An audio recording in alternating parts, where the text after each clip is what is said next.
Esse é um daqueles apartamentos completos que tem um entretenimento aqui na varanda que eu já vou mostrar para vocês.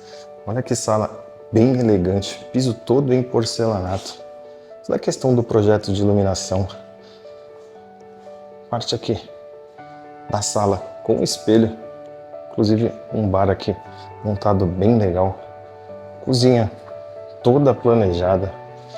E, pessoal, esse apartamento tem 136 metros, são 3 suítes completas ali, 2 vagas de garagem e essa varanda gourmet espetacular, com essa vista incrível aqui para a praça, 2 Jardins do Brasil, parte de churrasqueira.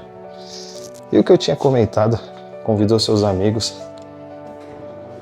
acionou o sistema de telão e projetor e é só curtir esse apartamento incrível. Pessoal, quer saber mais? Chama a gente!